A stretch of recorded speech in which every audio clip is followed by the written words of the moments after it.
നമസ്കാരം. UDF കാലം ഇരുണ്ട കാലമാണെന്ന് എന്തുകൊണ്ട് ആവർത്തിച്ചു പറയുന്നു എന്ന് പറഞ്ഞാൽ നിങ്ങൾക്ക് ഒരു പ്രതികരണം ഒന്ന് കേൾപ്പിച്ചു തരികയാണ്. AK ആന്റണി ഇന്നിപ്പോ കേരളത്തിൽ കോൺഗ്രസിൻ്റെതായി ജീവിച്ചിരിക്കുന്ന ഏറ്റവും തലമുതിർന്ന നേതാവ്.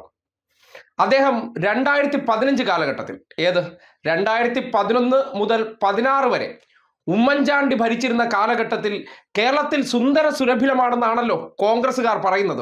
ആ കാലഘട്ടത്തിൽ ചാണ്ടിച്ചനുണ്ടാക്കിയ വികസന പ്രവർത്തനങ്ങളെക്കുറിച്ചൊക്കെ തള്ളി മറിക്കുമ്പോൾ എന്തായിരുന്നു യാഥാർത്ഥ്യമെന്ന് നിങ്ങളെ ഒറ്റ പ്രതികരണത്തിൽ ബോധ്യപ്പെടുത്തുകയാണ്. അതായത് AK ആന്റണി അന്ന് പ്രതിരോധ മന്ത്രിയായിട്ട് അദ്ദേഹം മാറിയ സന്ദർഭത്തിൽ കേരളത്തിൽ വന്നപ്പോൾ നടത്തിയ ഒരു അഴിമതിയുടെ പ്രതികരണം നാട് കേൾക്കണം.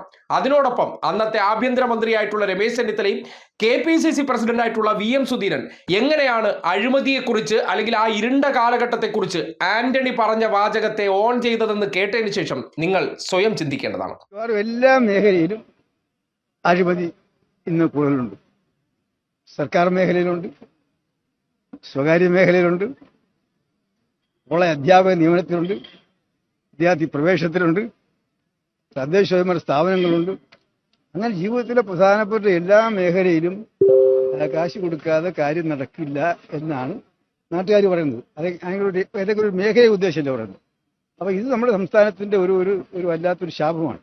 എല്ലാം ഇതിനെതിരായിട്ട് നടപടി സ്വീകരിക്കുന്നുണ്ടെങ്കിലും നിർഭാഗ്യവശാൽ ജനങ്ങളെ സംബന്ധിച്ചിടത്തോളം എല്ലാ മേഖലയിലും അഴിമതി കുറയുന്നതിന് പോലെ കൂടുന്നു എന്നതാണ് യാഥാർത്ഥ്യം.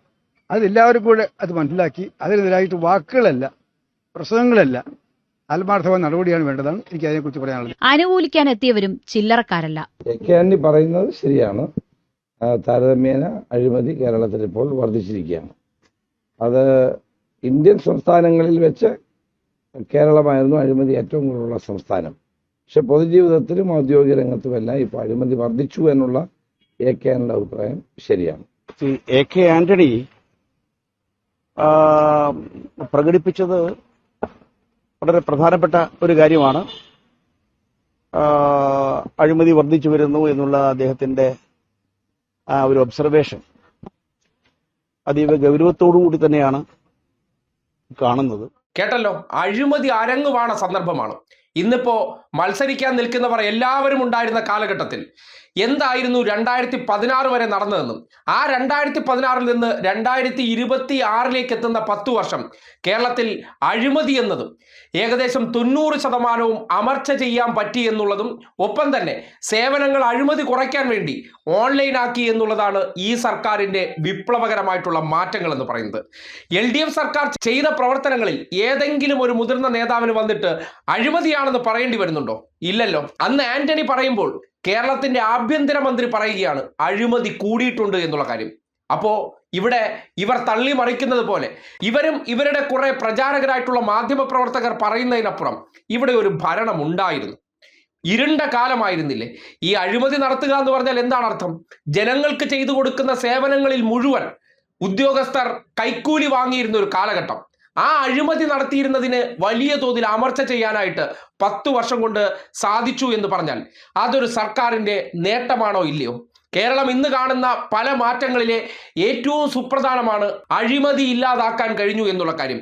എത്ര അഴിമതികൾ കഴിഞ്ഞ 10 വർഷത്തിനിടയിൽ ഈ സർക്കാരിലെ ഒരു മന്ത്രിക്ക് നേരെ ഉയർത്താൻ കഴിഞ്ഞിട്ടുണ്ട്? ഇന്നിപ്പോ എത്ര കോൺഗ്രസ് നേതാക്കന്മാർക്ക് അഴിമതി ഉണ്ട് എന്ന് ആവർത്തിച്ച് പറയാൻ കഴിയുന്നുണ്ട്? അവർ വർഗീയത പറയുന്നുണ്ട്, വ്യക്തിപരമായി കുറ്റപ്പെടുത്തുന്നുണ്ട്. ഇതിനപ്പുറത്തേക്ക് ഇതുപോലെ AK ആന്റണി പറഞ്ഞതുപോലെ അതിനെ അന്നത്തെ ആഭ്യന്തരമന്ത്രിയായിട്ടുള്ള ചെന്നിത്തലയ്ക്കും KPCC പ്രസിഡന്റായിരുന്ന VM സുധീറിന് പോലും തുറന്ന് സമ്മതിക്കേണ്ടി വന്നിട്ടുണ്ടെങ്കിൽ എന്തായിരുന്നു ആ ഇരുണ്ട കാലമെന്ന് നിങ്ങൾക്കും ചിന്തിക്കാവുന്നതേ ഉള്ളൂ. ഇതിനി തിരിച്ചു കൊണ്ടുവരണമോ എന്നുള്ളത് നിങ്ങളുടെ ഓപ്ഷനാണ്.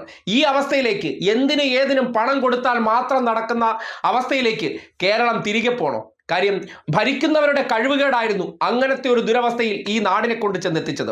അതിനുശേഷമാണ് സിമ്പിൾ മുഖ്യമന്ത്രി, പുണ്യാളൻ മുഖ്യമന്ത്രി, ലളിത ജീവിതം നയിക്കുന്ന മുഖ്യമന്ത്രി എന്നൊക്കെ പറയുമ്പോൾ എന്തായിരുന്നു അദ്ദേഹത്തിന്റെ ഭരണത്തിന് കീഴിൽ ഈ നാട്ടിൽ നടന്നിരുന്നതെന്ന് ആ ഭരണത്തിലുള്ളവർ തന്നെ തുറന്നു പറയുമ്പോൾ ചിന്തിക്കാൻ കഴിയുന്നവർക്ക് ചിന്തിക്കാവുന്നതേ ഉള്ളൂ. ഇതിനപ്പുറത്തേക്ക് നിങ്ങളെ കാണിച്ച് ബോധ്യപ്പെടുത്തിയിട്ടും നിങ്ങൾക്ക് മനസ്സിലാകുന്നില്ലെങ്കിൽ ദൈവത്തിന് പോലും രക്ഷിക്കാൻ പറ്റാത്ത ചിന്താഗതി എന്ന് മാത്രമാണ് പറയാനുള്ളത്.